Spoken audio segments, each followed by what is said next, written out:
One. Hey guys, it's Heaton. Welcome to another Autism Digest interview. Today we have another amazing individual.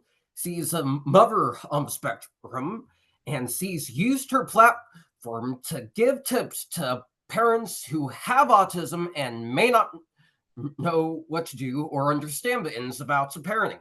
Thanks to that thing, she's been able to build a very sizable audience on YouTube, over 200,000 subscribers to be exact, and she has her own website called Mom on Spectrum. She is Taylor Heaton. Thanks for coming on, Taylor. Hi, thank you so much for having me.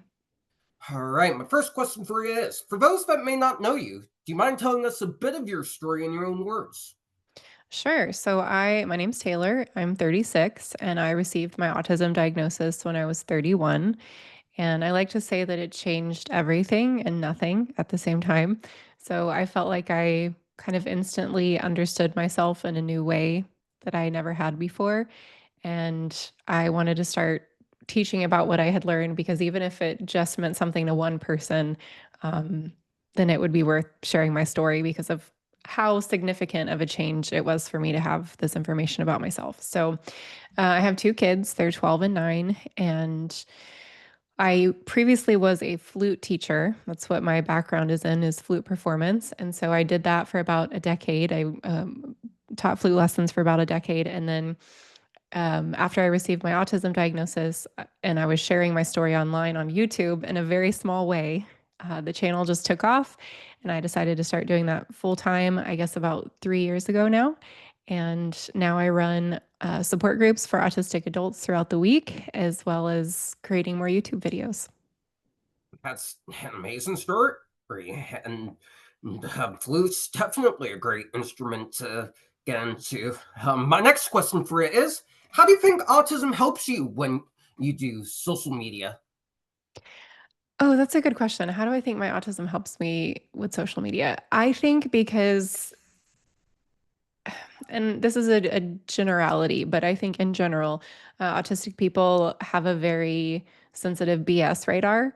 And when things aren't authentic, it really upsets us. And I feel like I'm able to bring my authenticity into play with everything that I create. And I really pour a lot of that into my work. And I feel like that authenticity is something that can set us apart as autistic individuals.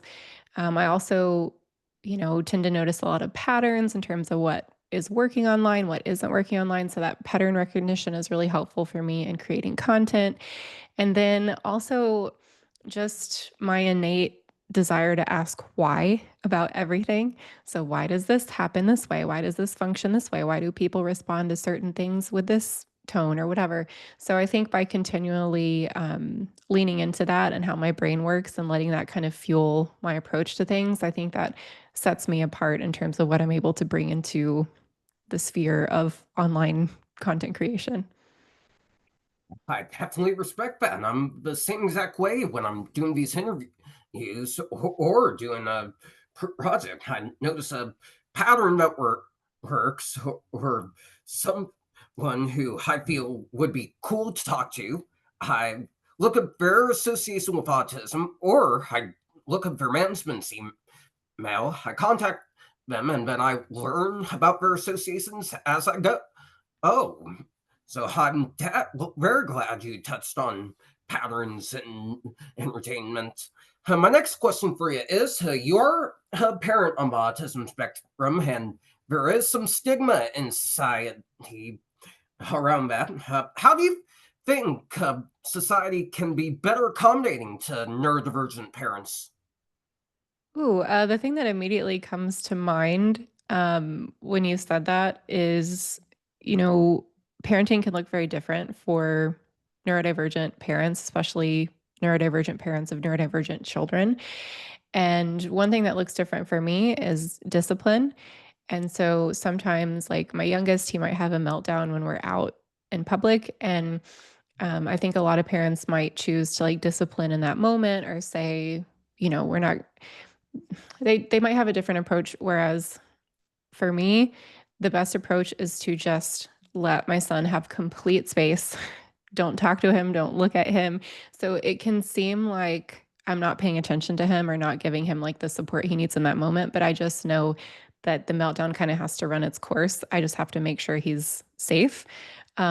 So I think what I'm trying to say with that is just do your best to not judge how neurodivergent parents are parenting their children, because what works for neurotypical parents is not going to work for neurodivergent parents. And especially with neurodivergent parenting, you might find an approach that works and it's going to work for you for like that day or the next couple of days. And then you're going to have to find something different. So there's a lot of patience that's required. Um, and so I would just ask, please don't compare how you parent to how another person parents, just in general. That's kind of a good rule of thumb for everybody. Just to be respectful of the differences and also curious, not to connect out of like asking questions out of confusion or judgment, but like being curious about, hey, I'm interested why you approached it this way, or like, can you help me understand kind of the techniques that work for you? So if you're trying to connect with a parent, approach with curiosity rather than judgment. That's always very helpful. It definitely sounds helpful, not just for neurodivergent parents, but for anyone parenting a child. You shouldn't judge anyone by standards. I definitely like that response. And my next question for you is going back to social media for a little bit. How do you think the online community can be better empathetic towards people's situations in order to reduce cyberbullying, especially in light of the Michaela Rains incident earlier this year? Okay, so how can will you repeat that question one more time? So we're talking about cyberbullying. How can people approach? Yeah, How just can the online community as a whole be more empathetic towards the situations of a creator and be more kind, especially in the wake of such incidents as Michaela Rains? Yeah, that's such a loaded question. There's a couple of different directions my mind is going with this. I mean, first of all, just the same kind of approach of approaching with curiosity rather than judgment. If you can't say something nice, then probably don't say it. But I mean, I think what's been most helpful for me is to understand that there's going to be bullies out there, and what we focus on, we create more of. So if we're focusing on the bullies and the comments and like ganging up and like, don't do this, blah, blah, blah, I'm not saying that there shouldn't be consequences. Absolutely, there should. But let's focus more of our energy and attention on what we want to create and where we're going. And the people who are, it's like Fred Rogers would say, like, look for the helpers, look for the people who are doing the good, beautiful, positive things and give that more attention. And don't spend so much time trying to clap back at the bullies or make them go away, because they're always going to be there. So focusing on your work, making peace with what it is that you know in your heart is true about yourself, and surrounding yourself with community that understands you and is going to support you and validate you and your experiences.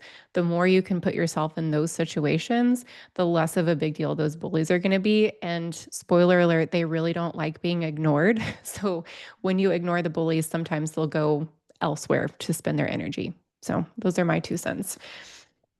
And that's a really good statement you made. Really like the bit you brought up about looking for the helpers. I absolutely agree, especially in today's divided society. We need to look for the positive people in this world. Hmm. That's why I like doing these. It reminds me that there's honestly still good in the world, even in the midst of the crazy. My last question for you is, what does the future hold for you? Do you have anything you want to promote? What does the future hold for me? So, I have kind of a new model of connection groups that I've started running the second half of this year. So, connection groups are weekly opportunities for autistic adults to meet together with other autistic adults. Every week, it's a different topic. So, this week, we explored holidays and setting boundaries with family. Next week, we're talking about living with chronic pain. We also talk about burnout, we talk about parenting, we talk about relationships. So those are things that I have going literally every week of the year. And so those are going to continue going. We'll have more topics introduced next year. And it's a very flexible format where you can join, you can drop in any session. You can stop or start each month, depending on how that works for your schedule and your needs. So definitely connection groups, hopefully creating a new course or two on my website. You can always see what I've got going on momonthespectrum.life/classes. Those are the classes that I currently have available.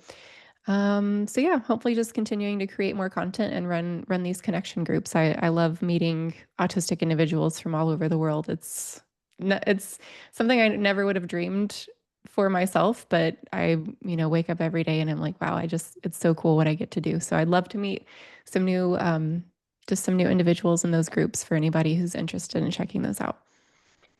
I absolutely respect that. Anyways, that's going to do it for this interview, guys. Thank you so much to Taylor for coming on and sharing her story. If you guys want to see more amazing interviews, be sure to like, comment, and subscribe to the Autism Digest channel to get your November issue, which looks a little something like this. Go to autismdigest.com and stay tuned for the audio file of this interview to be posted on our Spotify. Thank you so much for watching, and we'll see you in the next one.